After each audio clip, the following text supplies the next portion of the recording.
Welcome to Conversations with. On this show, my guests and I explore the bumps and triumphs of their journey to extract the gems from their experiences, because success leaves clues, and today we turn those clues into billboards for you. I'm your host, Gene Bernier, founder of Peeled Back, speaker and co-active coach, guiding leaders to pursue a life worth living.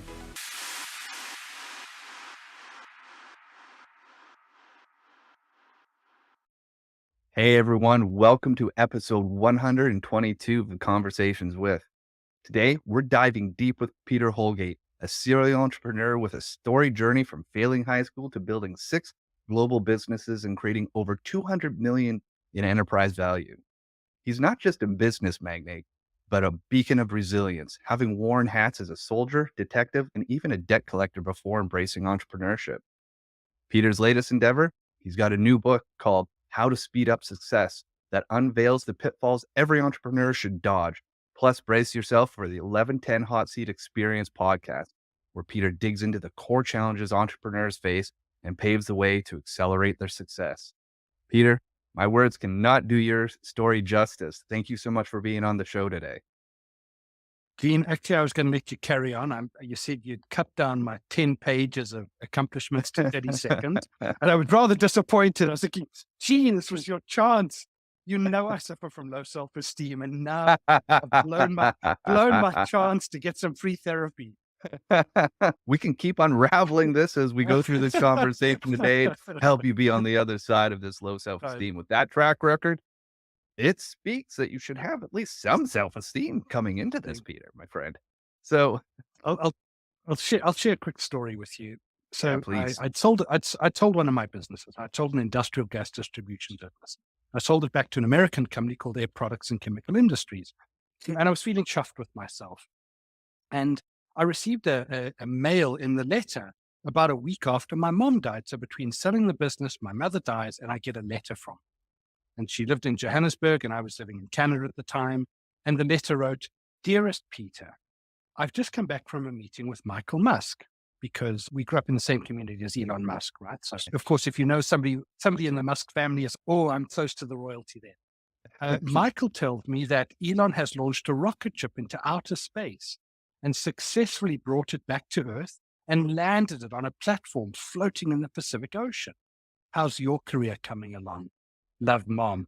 If you want to know where my low self-esteem comes from, it's from the fact that I can never, ever reply to my mom and say, "I did good, Mom. I made good," because she died and I got the letter after she was dead. After she died. So, yeah. That's the story to start leading in with.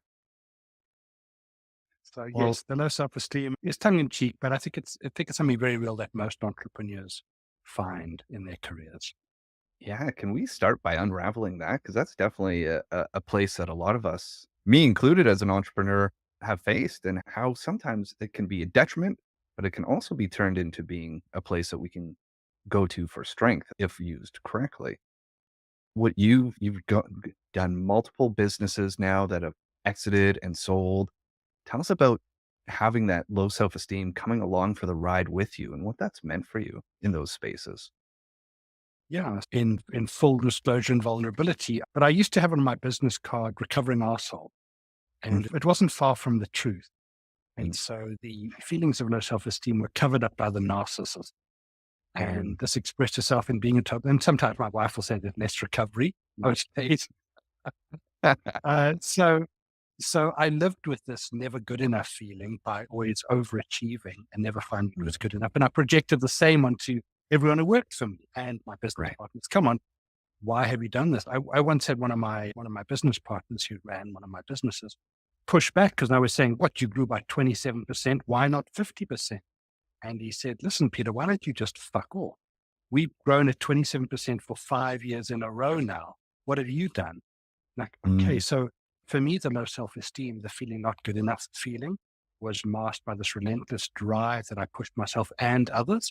And I would probably describe myself as a very narcissistic individual as a result of not having the esteem that I wish I'd grown up with. So being able now to look at that and put words to it and understand that impact that it may have had on how you show up around others How do you start to unwind that and move through finding the healthy way to address it and show up still in life? Yeah, I don't know that I've got it right yet. Let me say that first. It's a work in progress. So what happened is I met this guy. So here's the story. I'm on a little boat in Mexico, one of those skiffs, taking me to a yoga retreat in the middle of nowhere. And so it's my wife and I and this guy who gets on the boat behind us, and we're going, it's 40 minutes in the ocean to this island, this yoga retreat. And this big hand lands on my shoulder. And I turn around and look up, and there's this big bald guy, like 6'5", looking down, and he says, you know, "Hi, my name's Bob. I'm not very smart, but I'd like you to be my friend on this boat trip." I'm like, "Come on, big fella, come sit with friend. We're going to be good friends." And so I meet this guy, Bob, and we connect at this retreat. He's there with his wife, and we have some good conversations. And of course, I'm trying to tell this guy my interest. I'm a Brazilian jiu-jitsu guy, and this is my favorite takedown. And I'm showing this guy, I'm going down and we're having a few drinks at Yeah. the bar, and I'm showing him my takedown. And then I meet his wife. He had to go, and I meet his wife, and I'm sitting having dinner with her. And she reveals to me that, oh, he was a silver medalist in the Olympics for wrestling. And so here I am trying to show how great I am to a wrestler who's got takedowns and defenses that far exceed mine. Yeah. Anyway, I stay connected with this guy. We build up a good rapport. And about 6 months later, I invite him to come and live with me as my coach. I say, "Hey, I want you to come and move it 24/7. I got a house. There's a suite down the bottom. It's yours. Just come and coach me." And one of the things that Bob did was he started calling me on my bullshit. He Mm. started pointing out that I used to blame people. He said, "I noticed you just blamed somebody over there. You know, what's the deal there? We just don't do that." So I almost like I had 24/7 immersive coaching from somebody who could read the outside of the label, the jar on the label on the outside of the jar while I'm stuck on the Yes. inside. And so this period was one of tremendous recalibration in my life, one that I couldn't have achieved internally. I needed a coach. I needed that external person to make the change for me. So I would say the shift occurred when I allowed somebody else, and I was open to somebody else providing me with the guidance, the insights, the framework to use to get out of this pattern I was in.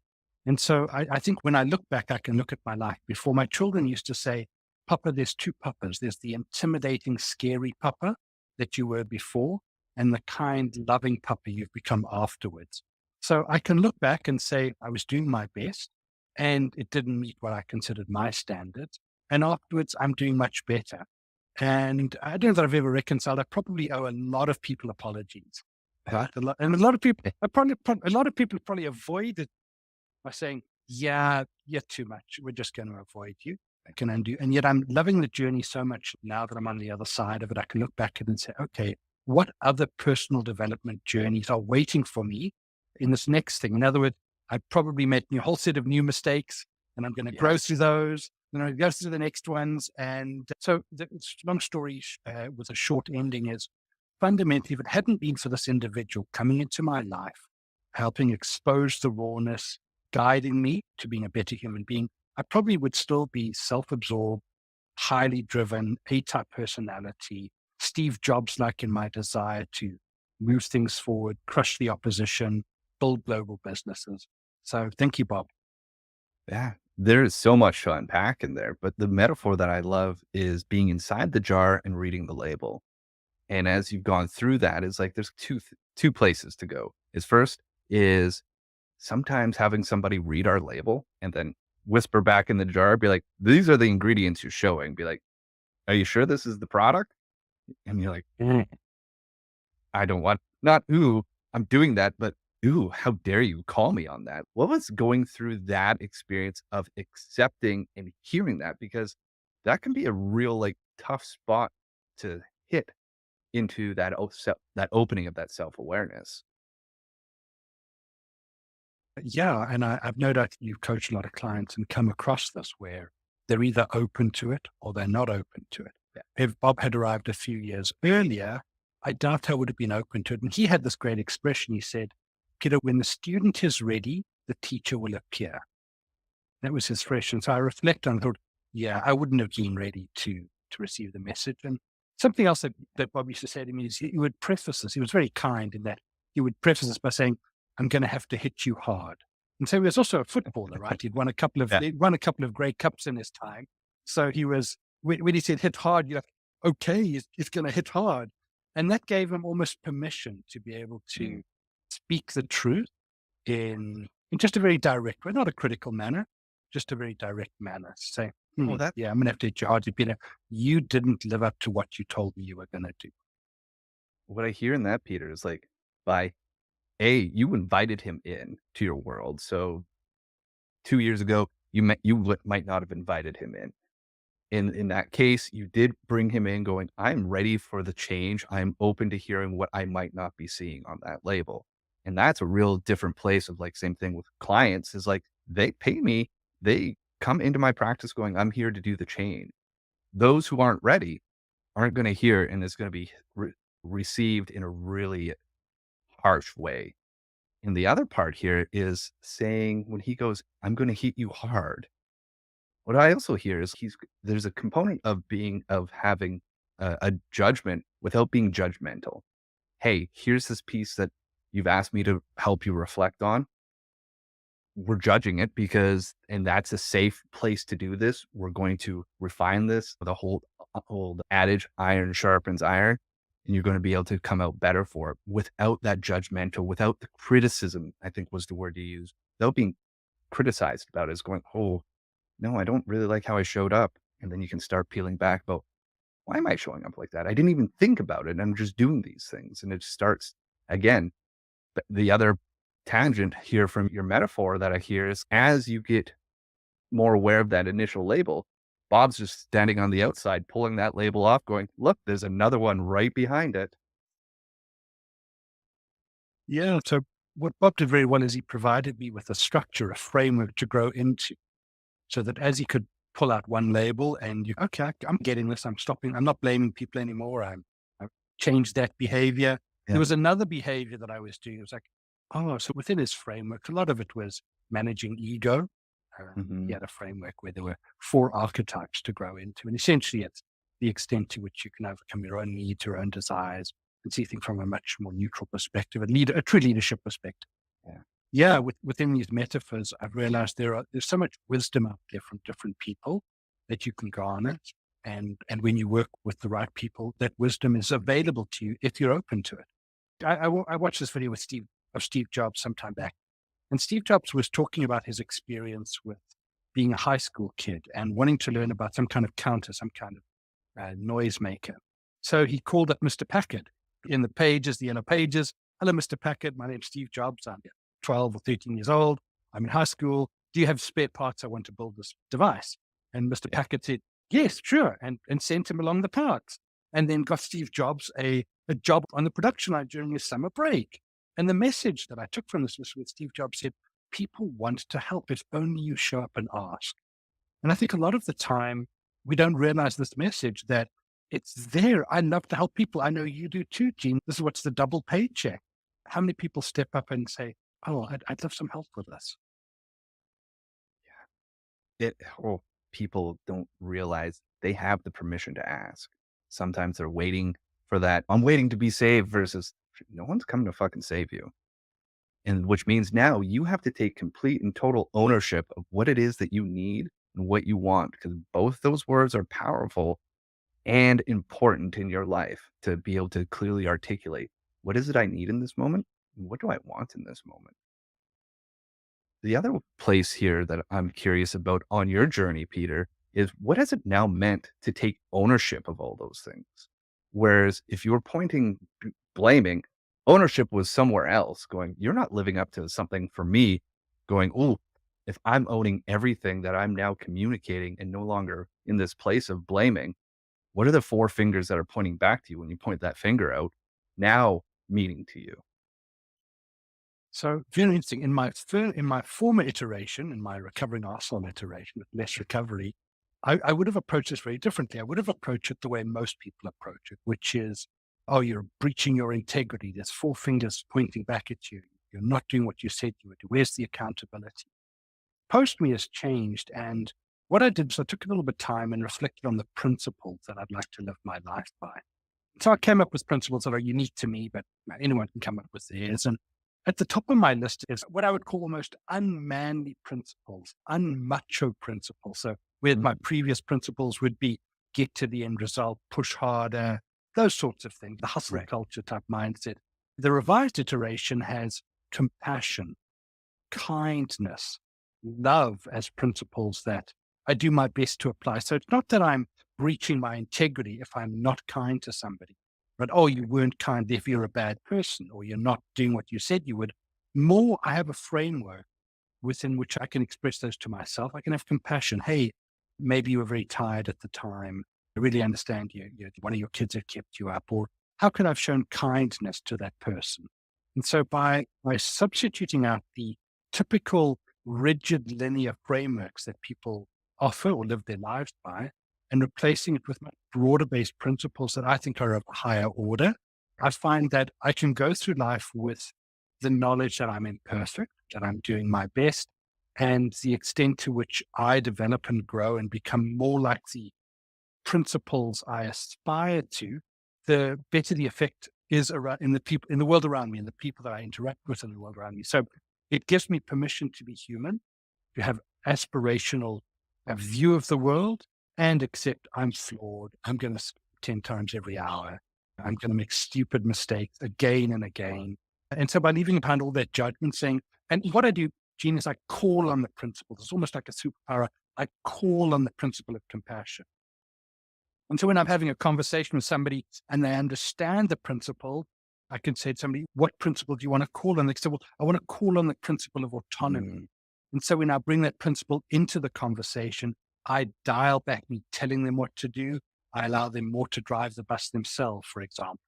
So when we have these principles that we can call into the conversation, it means, yes, I overrode you. I'm sorry I didn't listen carefully. I'm telling you what to do instead of listening to what you really want to do. And then triggering collaborative. So policy of the principle of collaboration would be called in. We can call in the principle of collaboration. So coming up with these principles and having them as something you can call into the conversation creates a completely different conversation. Oh, 100%. It's like there are all these perspectives that you can then wear and bring in, and you can play around it. Be like, if we're looking for kindness and the other side is looking for self autonomy, it's like, how do we bring those two things together and still respecting and going, hey, there are things that you need to hear, and we need to set this up so you can then take this perspective of autonomy and go crush it. But we're missing something here. And I'm going to be kind to you through giving you some information that you might have a struggle receiving, but let's bring this as in service to your autonomy. Yeah, absolutely. So if the message is given with kindness, then you find that the principles negotiate themselves. And this is really where I think the fun of this type of conversation is. It's not whether I'm right or wrong, whether I've done good or bad, but how have we applied these principles? How have we used them live in real time as they've shifted and shaped? Yeah, and there's a inherent permission to dance in this moment. It's just like we're here, and what if we just accept the good, bad, beautiful, and ugly of the entire experience, which gives us access to everything, and we make some choices about how we want to play. It's almost like a card game then. It's just, I've got some kindness, I've got some autonomy, I've got some compassion. Let's all bring it in and see what Oh kind yeah. of hand we know we can make. Yeah, let's shuffle the deck. Let's go back, let's shuffle the deck and see what we put. Because every time you meet someone new, it's like you've shuffled the deck and oh, there's a new set of cards that gets played. Yeah, that's a beautiful metaphor. And this game, though, isn't a winner take all. This is you are all in this to win together. And the other powerful part is you can also choose at any point to step then out of that game saying, I'm not sure how we're going to win all together and still deploy compassion, kindness, or whatever principle you're bringing to it to then step back out of it and let the other person go on to their merry way. Peter, how has this changed your internal conversations with yourselves? And how from being shifting from into this recovering asshole has now changed the way you ask yourself questions? So, Gene, before I answer that, I want to give you a compliment. I want to say What an astoundingly astute question, perspicacious question. Seriously, Thank like what a great question to ask, a deep, thoughtful question. So how has it changed my conversations with myself? How has it changed you. that Mhm. internal narrative? So it didn't do it on its own. Principles have been supplemented with a lot of the kind of self-development work. A lot of people do meditation, really going deep into unpacking the layers of your psyche, what makes you to do it. So my internal conversations are, I would use the feeling of peaceful. They're very much at peace, my internal conversations around these things. They're curious. And the previous voices, which were very critical, very judgmental, very blamey, those internal voices, now are now or voices that undermine my feelings of competency, like those low self-esteem voices, are replaced with ones of compassion, kindness, love, these types of values. So over time, I've been able to reflect in the meditative state what they were, what they used to be. And as anyone who's done meditation work or breath work or any of these techniques will realize, you arrive at a point when you can objectively look at what goes on in the mind. And the breath meditation is great for this because it allows you to have the focus on the breath, in which case you can choose the object of thought. You can choose that internal voice. You can bring it into the foreground, look at it in 365 degrees, and let it go again. And so for me, the ability to partially understand that these are all transient in nature has allowed me to look at it, observe it in its fullest expression, understand why it's there, understand that it served me for a purpose in its time and that I want to move past and let it go. And so it's not that they go away. I don't have the ability to block them out. I think that probably serves some evolutionary purpose. It's more that I'm able to have that conversation, allow it to manifest, allow it to come up as it does. I've moved away the detritus that was preventing it from coming to the surface. So I can now see it clearly for what it is, look at it, say, yeah, you're an ugly baby. I love you, but you're a really ugly baby. All right. So you got to Oh, make some fertilizer. that last piece, I love you, is like such an important component of that whole thing. Throughout all of what you're talking about, I hear this acknowledgement, there's acceptance, and then there's love. It's just like, here it is. There's the awareness with the acknowledgement. I'm going to allow myself to understand that this was one point time served me. It was either protecting me or moving me forward, or maybe a little bit of both. And it worked. But now it's time to dissolve it through love and let it still happen. Knowing what we also hear from Peter explaining is like those things still show up. They're still part of you. And that still adds to your fullness. And now you're more in that observer seat going, I see you. Why are you here right now? What am I not noticing? What are you trying to bring up or tell me? I've got this. With love, you can now go. Yeah. So post arsehole thinking versus pre arsehole thinking. Yeah. Wow. Wow. What an already rich conversation, Peter, around this.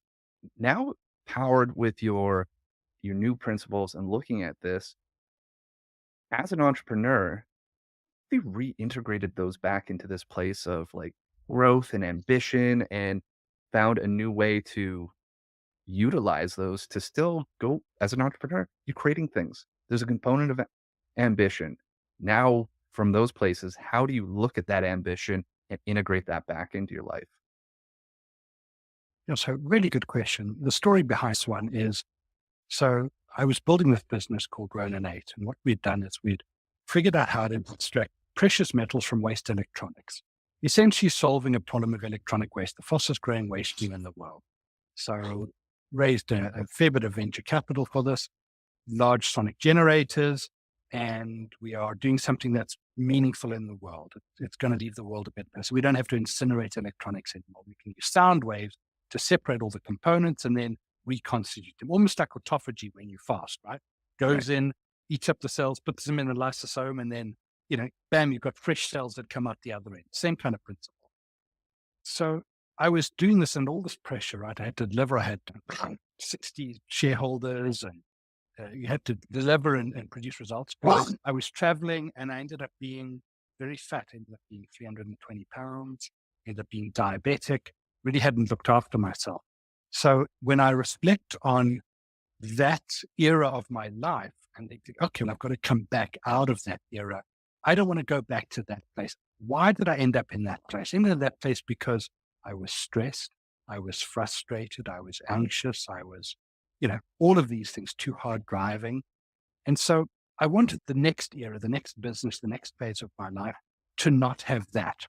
And I realized if I went through that as a somewhat successful entrepreneur, not Elon Musk level, but also not struggling in my basement. It's somewhere between these. I had some kind of material success, but I hadn't had true success. True success Mm. being everything else you want in life. So I wanted the next iteration of my career to not be the same as the previous one. The previous one, I'd been doing the hard driving, traveling around the world, different time zones, raising money in China, Germany, the Middle East, Italy, all these sort of global adventures. What do I have to do differently? So in this current iteration, post Run and 8, I've decided to focus on taking all those lessons I did, 30 years in business, raised staggering capital, started things, exited them, and really deploying it to helping other entrepreneurs. So internalizing all these lessons and helping other entrepreneurs not make these same mistakes. Don't go and do what I did. I went and did it. I learned the lessons, paid the price. I had to lose 100 pounds. I had to reverse my diabetes. I had to go on a different path before I could show up with integrity and say to entrepreneurs, listen, I've made these mistakes and I've learned from them. Now I'd like to help you. So in this current iteration, you could say I'm building a business, but I feel I'm more building a purpose in my life to help entrepreneurs, truly, deeply help entrepreneurs. There's a lot of people I could probably help, a lot of people who could help me, but I have a very narrow focus because I've lived that entrepreneurial journey to excess. And so I'm not building another business in that true sense. What Yeah. I'm doing is I'm integrating all these lessons saying, how can I help others by deploying these and saying, hey, what if I can, and I talk about compressing time. Really what I'm doing is I'm speeding up success for entrepreneurs by compressing time.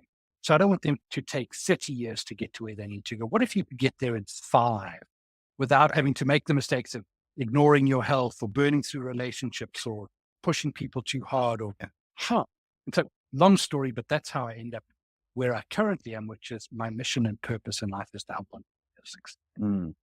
You've connected with your purpose, connecting that to ambition and shrinking that time where the value in that for these entrepreneurs is you're still going to you're going to have to go through and learn these lessons in some shape or form. They're going to show up and reconnect. What Peter's providing is a bit of a playbook. And here's the mistakes you don't necessarily have to go through. But if you learned how to restrict and compress the time that you're experiencing those as well, like that's a massive component of that speed up is you can iterate faster now because you're not hanging on to something from that past. And that in itself is a massive speed up. How do you see the value now? Because entrepreneurs, we're all humans. We have an opportunity to learn from our lessons. Doesn't mean we're always open to learning from that lessons. You're in front of entrepreneurs who are saying, yes, I'm ready for this. I'm listening to Peter's podcast. I'm reading the book. How do you then help them guide integration of their principles into these lessons and into having that level? You're basically like providing a Bob service to read their label on the outside for them, but allowing them to do this in moments versus lifetimes that they may have done on their own. So really good question, Gene. And I didn't know the answer to this. And so I have a fairly large network with the people that I built up over 30 years. And I asked them, I said, listen, I have some ideas and I'm not going to disclose what they were, but what do you think? What do you need? What's important to you? So I went through about 5,000 surveys that I'd selected and came back with people. And 3 things came out that people told me. One is they wanted guidance at the right time, the right guidance at the right time. So don't tell me about raising capital if I'm in the post-growth phase, or don't tell me about raising capital and I'm just trying to put money and my food on the table because my startup just lost its biggest customer. Right? So it's the right guidance at the right time. That's one thing that came up. The other thing that surprised me was accountability. I don't really need much accountability. It never occurred to me that other people would. So The guidance will help you avoid the mistakes. The accountability will keep you on track once you've figured out that path and you're doing it. And the third piece that came back was the camaraderie, the connection with others. For me, it was a fairly lonely journey. And you imagine, I'm an arsehole in first instance, right? People don't necessarily want to hang around with me. Yeah. So it was fairly lonely for me too. The way I've done it, I distilled it to these three core elements, right? One is that right guidance at the right time. I like to say to people, I'm not a virgin trying to be a sex therapist.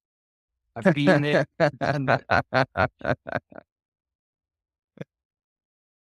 so with that, I want to make sure that we prevent you from hitting a wall. Never mind, you got some bump, don't hit a wall. Then how do we keep this process going so that it's not like we just maybe sign up online and we work like this just so I can watch you and help you get through it if you need. And then the connection, that human connection. I think if we were to look back in time and history and look back at this period in business and social media, I think we'd see that this loneliness, this lack of connection is probably the most undervalued and yet most important part of the entrepreneurial experience. Remember, my job is to change the journey. I want to change the journey from that frustrating, stressed out, lonely journey into one where you're loving what you're doing. You're making these confident decisions. You are moving forward. You're seeing progress. You're on your developmental edge and you're doing it with friends. So I'll tell you another story as to why this became so important. So my friend Bob says, when he won his Olympic medal, it was great. He was on top of the world. But then, of course, he had to give a little pee sample because after you win a medal in the Olympics, you get tested. But he was so hyped, it took him about 4 hours before he could finally produce the sample. And so you wait with an official, they wait with you there the whole time, they're not out of their sight. And when he'd given his pee sample, he then left the stadium and it was deserted. It was empty. He was waiting where the Olympic bus came and there was no one. It was midnight, 2 a.m, and he was all alone. And yet when he won his Grey Cup, he had a team to celebrate it with. And that's why the Grey Cup was more meaningful to him than his Olympic medal, because he had somebody to celebrate the wins with, as David White, the poet says, somebody to witness the journey, somebody to witness your words. So for me, these three elements are what people have told me that really matters. In a nutshell, that's what I think is one solution. Right. No, I think there's a lot of power in it. I think every CEO or C-level I've spoken with has some form of this is lonely at the top as part of their vocabulary, especially at the beginning, especially in that place of, ooh, everyone else is my competition. I can't share. We'll be like, actually, the pie is huge and you're probably never actually going to cross paths, even if you're in the same industry. And if you are, I love what Simon Sinek says in The Infinite Game is like, have a worthy competitor, go make the pie bigger together. And like by bringing that camaraderie in, knowing that, oh, what I'm going through, you actually understand. Because there's a component of being that leader. And like a lot of leaders I work with don't feel they can talk with this about their team. They're like, I'm actually here to create the stability and sharing that my lack of stability or lack of confidence is going to shatter that. Sometimes it's really hard to bring that to home because like your partner isn't living that life with you at work, and being able to be around the environment with people that want to champion you, want to celebrate you, want to hold you accountable to the level that you've set. That's an unlock. Yeah. And so my framework for this, you'd be surprised to know, come across a framework for is, so I watched this video by Dave Logan talking about tribal leadership. I read the book and got into it. And my epiphany was, I'm at Ronan 8 and we're to keep our stuff stealth because we don't really want the world to know what we're doing until we're up to blow out. But Glencore gets wind of this because they run a smelter in Quebec in Canada. They've got this Extrada smelter where they put rocks in, copper rocks, and then they throw circuit boards in as well. They mush all the copper together when they burn it up. And they started sniffing around. And I was getting very nervous. Glencore have a reputation in the industry of being fairly ruthless in terms of we're this little starter, we're a little space that we're doing our stuff in. And I remember Corey having a conversation with somebody and saying, listen, I'm really worried that I've got this super big competitor sniffing around and we might be going head to head with them. And this person challenged me. They said, listen, Peter, do you really believe what you're spouting about Dave Logan's work? I said, yes, I do. I'm buying in. Level 3, level 4, level 5. Yeah. And he says, if you're building a level 5 organization, how would you deal with this? And Mm, I think, wow, how would I deal with this? Because level 3, I'm great, you're not, right? Level yeah. 4, we're great. Level 5, the world's great. So Tribal level 5, Leadership is the name of that book, everybody, and it's a great. yeah, yeah, great. Add it to the list. It's on Here's my my book. shelf behind me somewhere here. In between the Star Trek and the other stuff. Anyway, so my approach was I then called up Glencore and I said, listen, I'd love to have a conversation, but I want to set the rules of engagement first. I want to make sure that we approach it from the perspective of making the pie bigger. How do we do this and make it larger? And it turned out we had some fantastic discussions where we could quadruple the throughput of the smelter. So by adopting a different approach where we moved beyond the I'm great and you're not approach, it opened up a vast avenue of stuff that we didn't anticipate. The their needs fitted out. And it might have been that we too much competitors and we couldn't have worked together. That would have been fine. But I would have not had that opportunity if I'd had the mindset of having to keep it tight. And to speak to your point about leaders having to be leaders, yes, unfortunately, I do agree that leaders don't necessarily have the free will to be vulnerable within the context of their leadership. And that's okay. They can find other outlets for that. The point being they need those other outlets. They can't simply assume that. Yeah. Then, yes, hear him again. You may not have that in the current environment you have. If you're a leader in any shape or form, surround yourself with other leaders. They get it, they understand it, and it's okay to actually let that out because you need to. You reflect back onto your back in the asshole days, it's like that couldn't get let out. And there's many leaders who feel like that can't get let out. All that does is build and build and creates a lot of turmoil. Then you're going to have to go and clean up on top of everything else you're trying to do. Very insightful, Gene. Yeah, very true. Yeah. Peter, what an incredible conversation we've had. We haven't even scratched really the topic of your book, your podcast, and all these other things that are going on. So I'm going to hand it over to you to share a little bit about what you're doing and how people can get connected with you. Yeah. So easiest way to connect with me is through email. I love email. I'm not a big social media person. I don't have an Instagram page. I look pretty ugly. I'm not Instagram material. I'm never going to Instagram influencer. But I do respond to email. So Peter Holgate is the best way to reach out and connect. Just fire me up an email. I'm always open to conversation. The things that I'm building now is my show that I'm starting now. I've run a podcast series before. This new iteration is a hot seat. I want to be able to put an entrepreneur on the hot seat and give them that intense focus, that intense guidance around a challenge they have.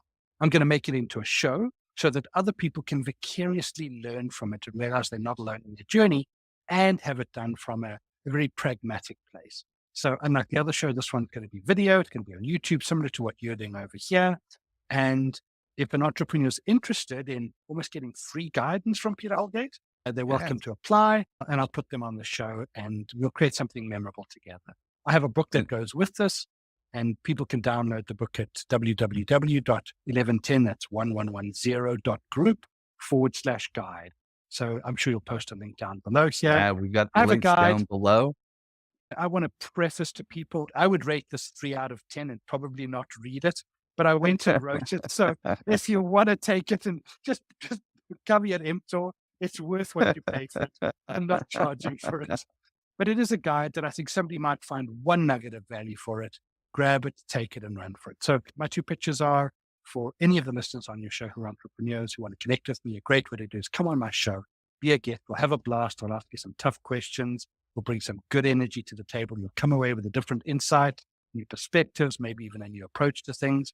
And as usual, keep sharing the love. Anyone who wants to connect with me, I'm always happy to make introductions. So if any of your guests want to hit me up for my Rolodex, troll my LinkedIn and I'll make introductions. I love that. All those links are going to be in the comment box down below, wherever you're watching or listening to this. So make sure to connect with Peter. And if you're like an entrepreneur, please go offer yourself to be on that hot seat. It's going to be an experience I think you will not forget. So, Peter, before I let you go, again, thank you so much for this conversation. A lot of great value. More than one nugget was definitely dropped here today. But I have my last question. We're going to jump into my time machine. We're going to go into the future by 10 years. When the door opens, there's older you. What is he saying thank you to you for? I thought about this because I watched your previous podcast episodes. I thought, you always finish with this question. And so I think for me, my future self is going to thank my current self for not throwing away any of the tech gadgets I have. I've got my old iPhones, I've got my old connectors, and they're going to be worth a fortune in the future. So I think my future self is going to And every guy has that Tupperware box of old stuff he's just hanging on to for a rainy day. Yeah. So thank you, Teen. Absolute pleasure being a guest on your show. Love your insightful questions. Oh, thank you. Thank you so much. And to everybody else who's listened or watched today, thank you so much for joining us on this adventure. Make sure to hit that follow or like button wherever you are at. And until next time, find one thing to get outside and read your label. Oh, one last thing. It's the legal language. This podcast is presented solely for educational and entertainment purposes. It is not intended as a substitute for the advice of a physician, professional coach, psychotherapist,